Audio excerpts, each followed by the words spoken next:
अस्सलाम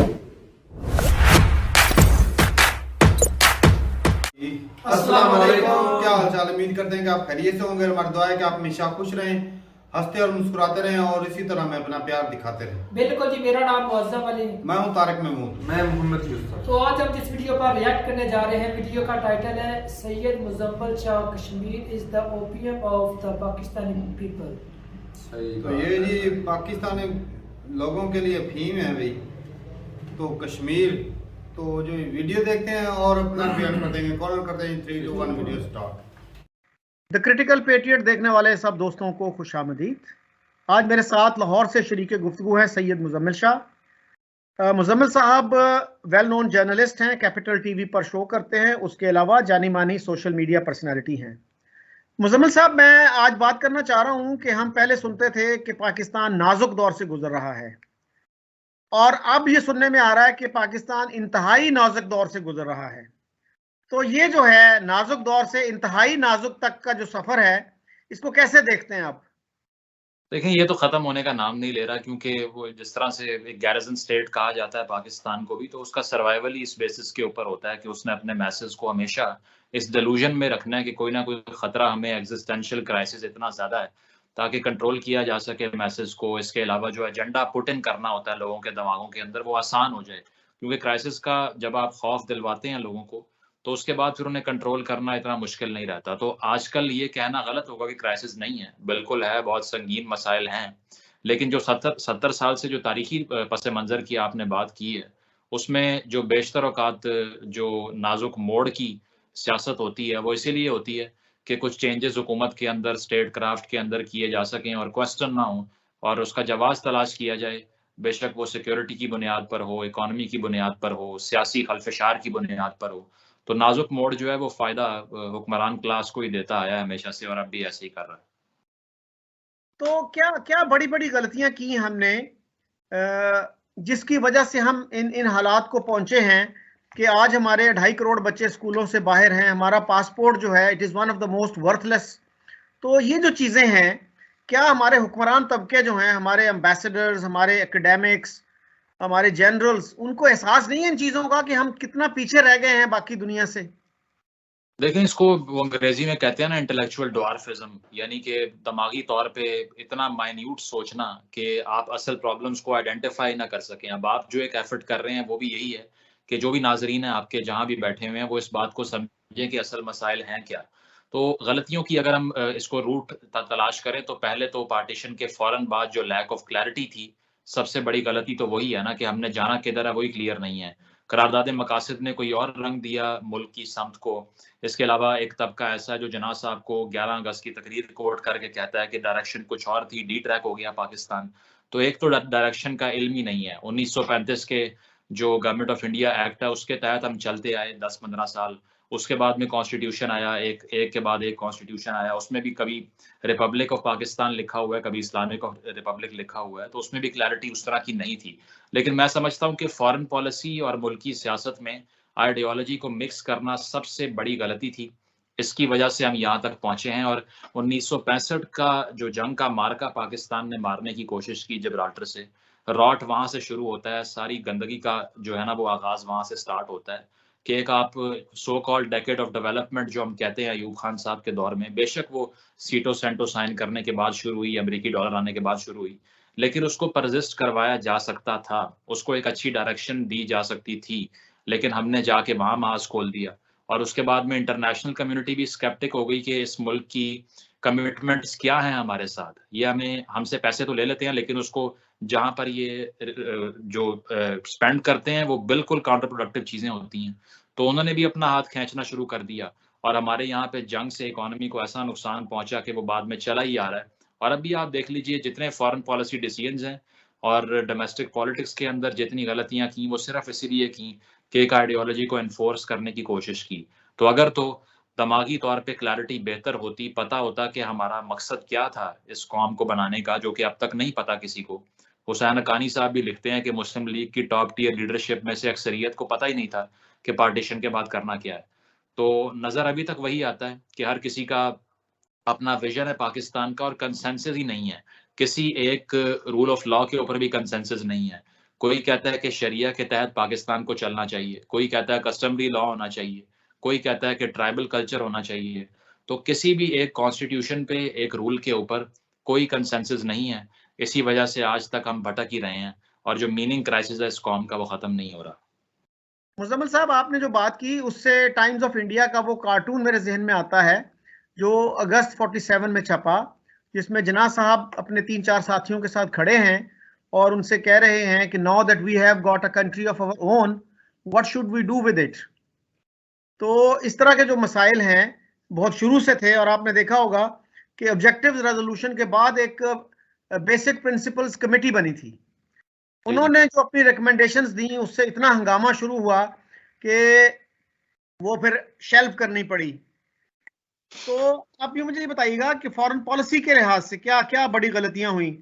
मसलन मैंने कुछ एम्बेसडर्स के इंटरव्यूज किए। हाल ही में एक एम्बेसडर का मैंने इंटरव्यू किया, नजमुल साकिब उनका नाम है, और वो कॉलम भी लिखते हैं नेशन अखबार में। तो पहले तो वो बड़े खुश थे, जब क्रिटिकल कमेंट्स आना शुरू हुए तो ही गॉट वेरी अपसेट। तो मुझे कहते हैं कि ये इंटरव्यू जो है ना आप डिलीट कर दें। तो मैंने कहा जी ये तो मेरा ख्याल मुनासिब नहीं है, अगर कोई अब्यूसिव कमेंट है तो वो मैं डिलीट कर देता हूँ।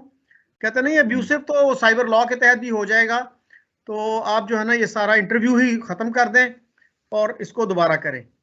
तो असल बात कि वो जो उन्होंने जवाबात दिए वो इतने सुपरफिशियल थे कि लोगों ने ये सवाल उठाना शुरू कर दिए कि पाकिस्तान के एम्बेसडर्स का ये कैलिबर होता है।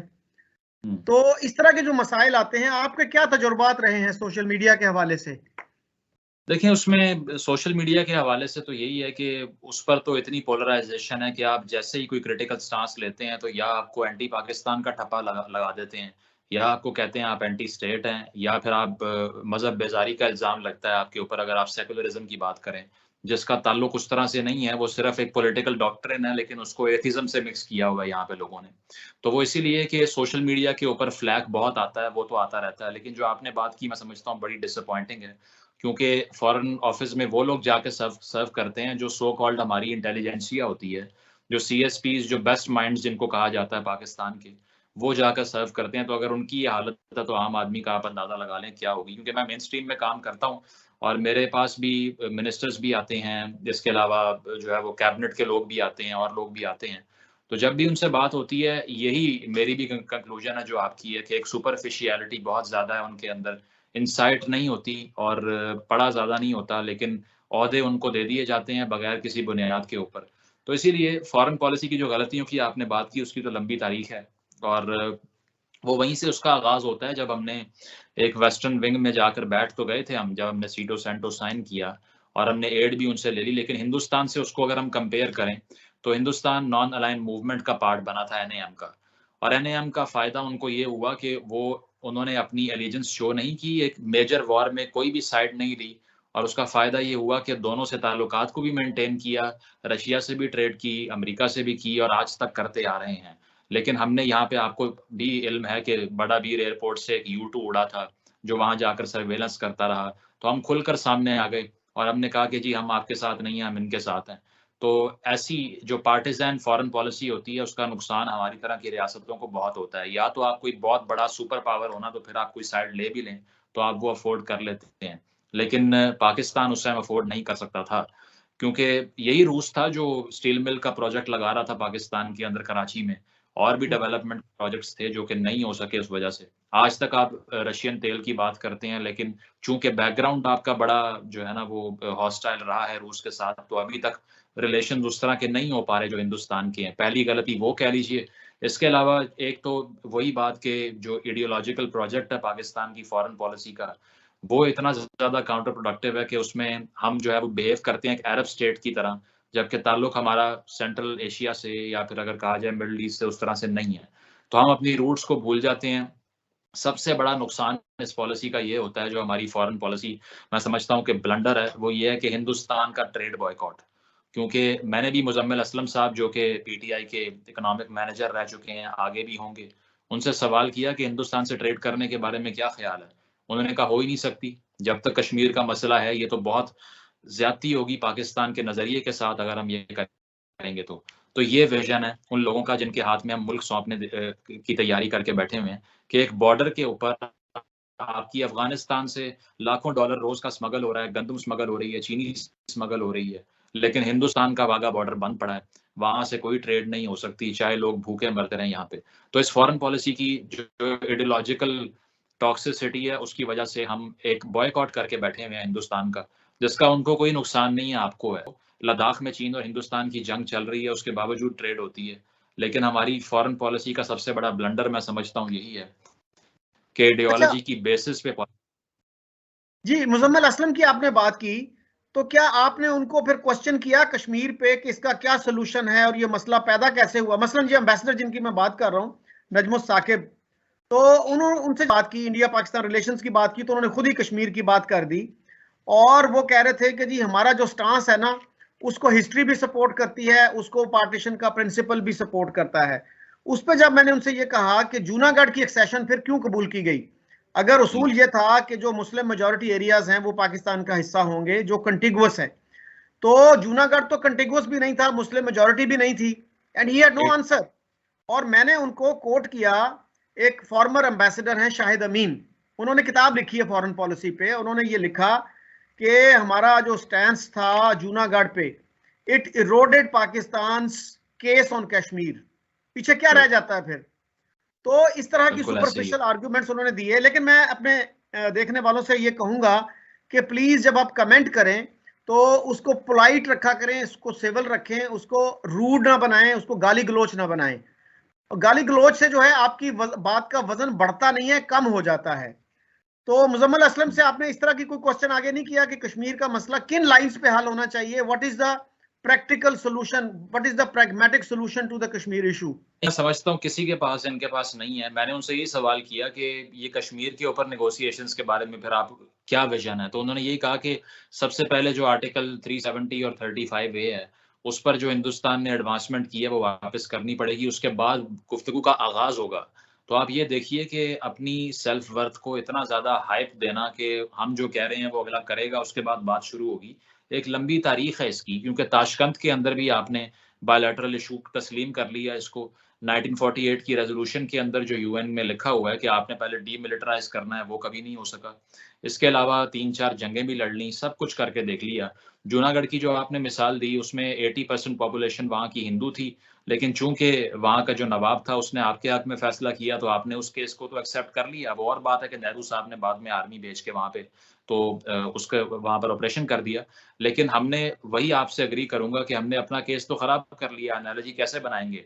अगर हिंदुस्तान में जो है वो एक्सेशन उन्होंने करने का कश्मीर ने फैसला कर लिया, तो आपने जूनागढ़ की एक्सेप्टेंस पे प्रेसिडेंट सेट कर दिया कि अगर पॉपुलेशन वहाँ मेजॉरिटी कोई और भी हो, लेकिन जो लीडर है वो आपके हक में फैसला करे, तो इसका मतलब ये है कि फिर स्टेट आपके पास आनी चाहिए।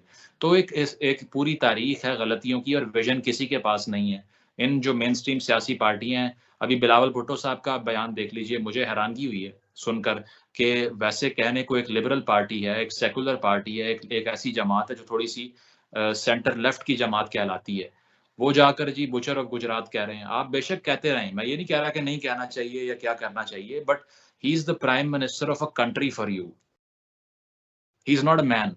वो आइसोलेटेड कैपेसिटी में आप उनको ट्रीट नहीं कर सकते, अगर करेंगे तो आपका नेशनल इंटरेस्ट सेक्रीफाइस होगा। तो इस आइडियोलॉजिकल फॉरेन पॉलिसी वाली बात है कि घास खा लेंगे, बम बनाएंगे और हिंदुस्तान का ऐसा ऐसी के तैसी कर देंगे।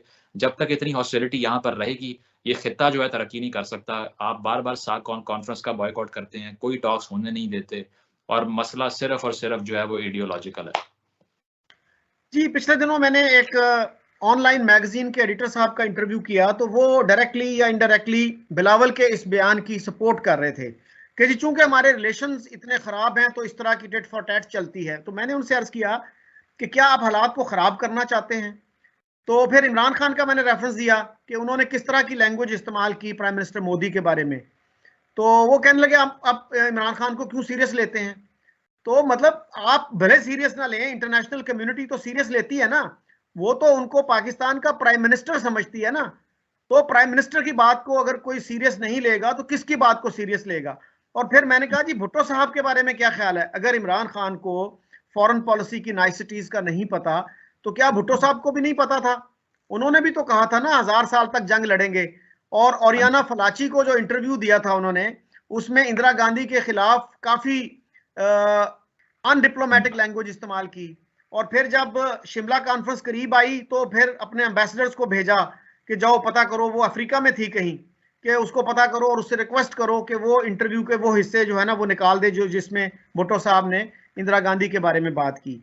तो ये तो हमारी पूरी हिस्ट्री है कि हमारे लीडर्स जो हैं इस तरह की बात करते हैं। और बिलावल साहब ने भी, जब आपको याद है कि जब नरेंद्र मोदी जी आए थे लाहौर, तो इन्होंने सबसे पहले कश्मीर के इलेक्शंस में नारा लगाया था कि मोदी का जो यार है गद्दार है, गद्दार है। इंडिया में तो कोई ऐसा नारा नहीं लगा कि शरीफ का जो यार है गद्दार है, गद्दार है। तो ये हमारे यहाँ क्या है कि अच्छे भले इंटेलेक्चुअल टाइप के लोग भी जो हैं वो भी इस तरह के आर्ग्यूमेंट्स देते नजर आते हैं। देखिए, वो पॉलिटिकल माइलेज के लिए होता है। अब अगर बिलावल साहब ने ये बात की है तो उन्होंने एज ए डिप्लोमेट नहीं की, ये एक पॉपुलिस्ट किस्म का मीडिया की कंजम्पशन के लिए उन्होंने बयान दिया जिसमें वाह हो जाए और पीपल्स पार्टी पे ये इल्जाम ना लगे कि क्योंकि ये सेकुलर हैं तो कहीं ये हिंदुस्तान दोस्त पॉलिसी ना बना लें। तो ऐसी पार्टीज जब इक़्तिदार में आती हैं तो इनके ऊपर ज्यादा प्रेशर होता है, क्योंकि राइट विंग जो है वो पहले ही स्क्रूटनी कर रही होती है इनकी।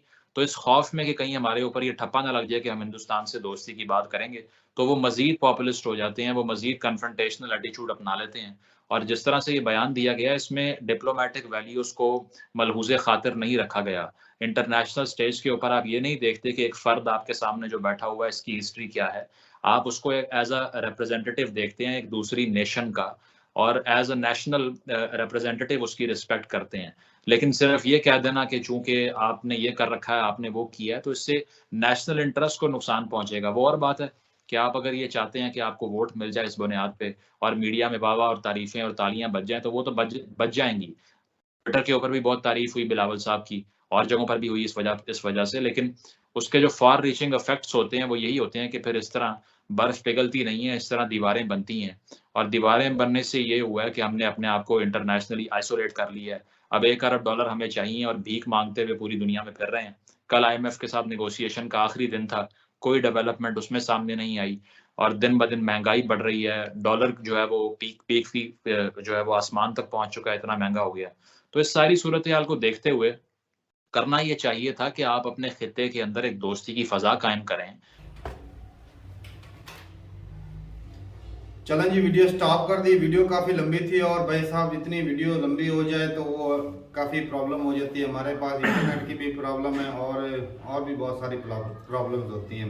मतलब कि प्रॉब्लम पहले आपके कंट्री की यहाँ प्रॉब्लम है नहीं ना। हाँ, सही बात तो है। यही बाकी रह गई थी तो हमें दो चार होना था। तो भाई साहब शुरू से लेकर इसका वीडियो जो है ना, ये जो लीडरों के इर्द गिर्द घूम रहे थे और अवाम जो है उनको ऐसा बना दिया गया, ऐसा माहौल पैदा कर दिया गया, वो ना ग्राउंड रियलिटी देख ले, ऐसा माहौल पैदा कर दिया गया कि अवाम जो है वो बेचारी जो मेन मुद्दे से हट के दूसरी तरफ होगी। मिनिस्टर लोगों को पता नहीं कि करना क्या है, उनको सारा पता है। नहीं उनको सारा पता है भाई साहब, वो सिर्फ खाने के लिए आते हैं, उनको सारा पता भी कैसे।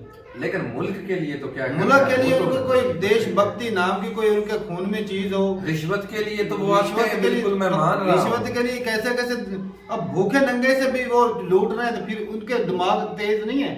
नहीं तेज है, लेकिन जिस भाई साहब मकसद के लिए पाकिस्तान बनाया था, पाकिस्तान बनाने वाले को खुद पता नहीं था। वो यार बता रहे थे वो कार्टून क्या इसका करना क्या है। तारक भाई शुरू लास्ट है ना, ट्रेन को जो ना पटरी से नीचे उतार दिया गया, अब ऊपर चढ़ाए तो भाई ये खुद मरते हैं। वन मैन आर्मी वो जो है ना हुक्मरान भी मरते हैं। अब ये उसको ना गद्दी गेड़े में डाल रहे हैं, अगर इसको सीधा करेंगे या सीधा चलाएंगे तो भाई हमारी जान के जो लाले पड़ने वाले भाई साहब, इसलिए वो आवाम को सीधे रास्ते पर चलाने की कोशिश ही नहीं कर रहे। वो जिस तरह होते ना कि वो गधे बनाया हुआ इन लोगों को, और उसको जिस तरह मर्जी उसको चलाते फिराते कि जो लीडर्स होते हैं उनके ब्लंडर क्या थे। अगर ये ना किया होता तो ये हो जाता, ये ना किया होता तो ये हो जाता। तो यहाँ पे ब्लंडर के ब्लंडर ही हैं, एक से बढ़कर एक ब्लंडर। अगला ब्लंडर वो हम कवर कर नहीं पाते, पिछला नवा जो आता है न्यू आता है वो अपना नया ब्लंडर छोड़ देता है। बिल्कुल इमरान खान के दौर में आर्टिकल 370 हटा, क्या उखाड़ अब दिया ये डिमांड ऐसे पाकिस्तान करता है जैसे ये जनाब ना इंडिया के ऊपर जो है ना, इंडिया हमारा मोहताज है, इंडिया हमसे डरा पड़ा है। ऐसे ये बातें करते हैं। भाई खुद तो पहले उठ लो, आप खुद जो वो भिखारी बने रहते हैं और बने हालत है, और ऊपर से इंडिया को एक जा रहे हैं। सवाल पहले दिन से लिख कर दिया हुआ है ना कि दोनों मुल्क जो है वो कश्मीर से अपनी मिलिट्री को हटाएंगे। हाँ, पहले दिन से ये बात है। और पाकिस्तान कभी हटाएगा अपनी मिलिट्री? पहले इंडिया को दिन से- छोड़ो तुम, नहीं हटाएगा, नहीं हटाएगा। तो मसला ये कश्मीर कैसे मसला हल कश्मीर होगा? ये पता है कि वोट के जरिए होना था। उसमें ये था कि पाकिस्तान पहले अपनी आर्मी हटाएगा, फिर इंडिया अपनी आर्मी हटाएगा, उसके बाद इलेक्शन होंगे। हाँ वो तो ना पाकिस्तान वो आर्मी हटाने वाला, ना नामुमकिन है, इंडिया। वो नामुमकिन है। वो कश्मीर वाला मुद्दा तो भूल जाएं। उस वक्त सुपर पावर आपके पास था, इंडिया कमजोर था, उस वक्त कश्मीर नहीं ले सके जी, लेकिन जंगे भी लड़ी तो क्या अभी किया? पाकिस्तान की जो हालत है, ये कश्मीर का मैं कहता हूँ नाम भी भूल जाए। ऐसी ये बात। अपना वो जो पानी दे रहे हैं उसका ही मसला हल कर रहे हैं। वही पॉलिसी बड़ी देखो बात। ना, दुश्मन अक्लमंद है तो उससे सीखते भी नहीं है। मुजम्मिल साहब कह रहे थे कि पहले दिन से उन्होंने ना भाई रशिया से तल्लुकात खराब किए, ना अमेरिका से। ये जोशीले दोनों मुल्कों से फायदा लिया। जोशीले जवान, ये असल में अवाम हमारी चुतिया है।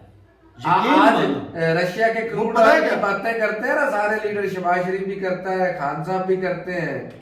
तो कौन सा एहसान कर रखा है आपने रशिया यार के ऊपर चाइना जो और आपको दे इंडिया रही की है? आपस में देखो कितनी लड़ाई हो हाँ, रही फिर भी है, ट्रेड होती है। ट्रेड हो रही है। एक महान और पाकिस्तान अफगानिस्तान है। की देख लो लड़ाई चल रही है, है, इंडिया और से ज्यादा है। पाकिस्तान के लाखों जो है ना डॉलर जा रहे हैं वो स्मगलिंग जा रहे के हैं, उधर। बिल्कुल बिल्कुल जा रहे हैं। अगर उधर जा सकते हैं, भाई साहब इंडिया के अंदर क्यों नहीं हो सकता ऐसा, जिससे हमारे लोगों को जो पता सहूलत है, है, सस्ती चीजें फिर मिल ना तिजारत हो इस जाए। मुल्क से ये जो फौज का इदारा है वो खत्म हो जाएगा और सियासत जो है वो बिल्कुल ही खत्म हो जाएगा। और फौज को जिस हमें दिन करना इंडिया के है साथ यार, ताल्लुकात क्या बेहतर फौज हो का जाएंगे करना है? मुझे तो ना, समझ ये नहीं दो आ रही। काम भाई जाएंगे, फिर आएगा इनकलाब। हुक्मरान जो असल में हमारी अवाम इसलिए भी खराब है कि एक दूसरे की पार्टी को आंखें बंद करके सपोर्ट करते रहना, नारेबाजी करनी बस। अंदर देखना दोस्तों नहीं कि का- इन्होंने आज तक किया क्या है, इस मुल्क के लिए क्या कर रखा है फिर इन लोगों उस ने। ऐसी पार्टी को लेकर आ जाते हैं। तो यहाँ पर भाई साहब पैसे वाले की चलती है ये वोट। भाई साहब कौन लेकर आता है? अमेरिका जिसको मर्जी चाहे लेकर आ, जिसको ऐसी मर्जी बात चाहे है, उखाड़ दे। सभी कुछ तो अमेरिका के हाथ में है। अब खाते पीपल भी पार्टी अमेरिका वाले में बिल्कुल हैं, और चुपचाप- बोलते भी जो अमेरिका के खिलाफ बोलता है उसको ये कश्मीर फिर क्यों चाहते? अवाम से पूछ ले, हर बंदे से, नॉर्मल बंदे से पूछो सुना मुझे कश्मीर चाहिए, चाहे मैं भूखा मर जाऊं। ये भी तो सोचना है। हालांकि तो ये पाकिस्तानी अवाम को कश्मीर लेने या ना लेने से कोई फायदा नहीं। भाई उनके दिमाग में ये हमारा मीडिया क्या करता है, हमारे मौलवी क्या करते हैं, यही काम सारा काम यही तो करते हैं। हमारे मुसलमान भाई हैं, अपने जो मुसलमान भाई हैं इनका तो पहले देख रहे हैं भाई, एक दूसरे को मार रहे हैं, इधर भूख यार से मर रहे हैं। कितने गलत घटिया लफ्ज चाइना वालों ने बोले थे मुसलमानों के लिए। ऐसी बात, डूब मरने का डूब मकाम मरने था, का यार, डूब मरने मैं- का मकाम था। उन लफ्जों को अगर मैं सुनता और मैं होता ना वक्त का प्राइम मिनिस्टर, भाई साहब मैंने जो मेरे पास है ना मजाल मैंने उनके ऊपर छोड़ दिए। यार इतने घटिया लफ्ज इस्तेमाल करना, वो भी तो और बर्दाश्त उनके कर खिलाफ लिए। हम नहीं बोल रहे। और जो नहीं, चाइना के चाइना पाकिस्तान तो- के इंडिया के अंदर है ना मुसलमान के खिलाफ जो भी हो रहा है, जो भी हमारा सोशल मीडिया दिखा रहा है, हम पाकिस्तान उसके की खिलाफ झट से सियासत बोलना चल शुरू ही कर इसी देते हैं। पर रही है। इन लोगों के पास और कोई काम धंधा नहीं है। मुजम्मिल सर बोल रहे थे सूडान के अंदर अगर 100 मुसलमानों को भी मार दिया जाए ना, ये पाकिस्तान उनके खिलाफ नहीं बोलेगा। नहीं इंडिया के बोलेगा। अंदर 2 भी कर दिया जाए ना तो भाई सोशल मीडिया पर वहां पे लाइव आके पूरी दुनिया में एक मुल्क ही इंडिया है ना, पूरी तो दुनिया ही नहीं है। और पाकिस्तान के हिसाब से है ही इंडिया, बस उन्हें नजर ही नहीं इंडिया है। के अंदर जब पार्टीशन है तो उस वक्त 9% थे मुसलमान, अब 16 के ऊपर चले गए। और हाँ। पाकिस्तान क्या देख लो, ऊपर से कह रहे हैं यहाँ कि- होती है। यहाँ पे 14% थे, अब जो है वो 1% से 1% रह 2% गए। वो भी पता नहीं है कि नहीं। अभी पाकिस्तान का confirm नहीं है डाटा का भाई। तो भाई यकीन ही नहीं रहता कि इसके पास जो डाटा है वो सही भी है या गलत है। जी। जहाँ पे इलेक्शन होता है उसका सही डाटा नहीं निकाल सकते कि ये कितने लोग हैं हमारे, कितने वोट है, कितने वो ऐसे क्योंकि लाके उसमें भी धांधली करते हैं ऐसे ना। लाके जहाँ पे सिर्फ 1000 वोट होते हैं वहाँ पर 2-2 हजार वोट कास्टिंग हो जाती है। हाँ। और वो जिस भी हो तरह जाता है। रेलवे वाला मिनिस्टर बोलता है, हमारी इतनी पब्लिक ने जितनी ज्यादा वो और टिकट ठीक है, ऐसे- 26 करोड़ टिकट बेच देखा है। तो इतनी ट्रेन है हमारे पास जितनी वो टिकटें बेच रहा है। कहता है हमने टिकटें बेच दी 25 करोड़ के 30 करोड़। लो जी। तो ये ऐसे हमारे रेलवे, हमारे जो मिनिस्टर बिलावल साहब आते हैं, एक बंदा आता है ना, एक फॉरेन मिनिस्टर की पॉलिसी क्या होती है कि दूसरे कंट्रियों के साथ अपने ताल्लुकात सुधारें, उनके साथ पॉलिसियां अच्छी करें। क्या करना है भाई जो साहब, गलत अपने- फहमी है उसको दूर करें। भाई साहब, हमारे अपने- उल्टा गलत फहमियों को बढ़ा देते हैं। हमारे कंट्री के रिलेशन बिगड़े हुए थे भाई साहब। हमें जरूरत है इंडिया को, हमारी जरूरत नहीं, हमें जरूरत है इंडिया की। है। हमारे पास टमाटर देख लिया था कितने, 350 किलो टमाटर। प्याज देख ले, वो ईरान इराक से दूसरे कंट्री से मंगा रहे थे, इधर से मिलते सस्ते मिल जाने, वो 15 रुपए इंडिया में धक्के खा रहे थे। ऐसी बात। वो हमें 30 इंडिया रुपए के- भी देते, फिर भी हमें बचत है। इंडिया के अंदर बहुत जितनी भी ज्यादा। सब्जियां भाई साहब बहुत 25 से 30 के मिड में आ रही है, और हमारे यहाँ तो भाई साहब 300 200 इससे ऊपर ही है। ये ना सिर्फ अवाम को चूरन देते, ये इनके यकीन माने, इनके पास मुंह है, जुबान है, दिमाग बिल्कुल नहीं। पता नहीं ऐसे ही बोल देते हैं। ये अपने ओहदे का ख्याल भी नहीं करते। भाई हम ओहदे किस पे बैठे हैं, हमारी बात मीडिया सुन रहा है, पूरी दुनिया पे आवाज जानी है। ये तो उसी वक्त भाई ये आज से नहीं है, पीछे वाले वो कुरान बोल भी दिया, यही बोलते वो आए हैं। कैच हो जाता है। ये शेख रशीद आता है, वो जी ऐसे ही बिल्कुल जेलों वाली बात करना शुरू कर देते हैं। चलो ये आज जी पाकिस्तान जीत गया, सारे इस्लाम की जीत होगी, ऐसी बात।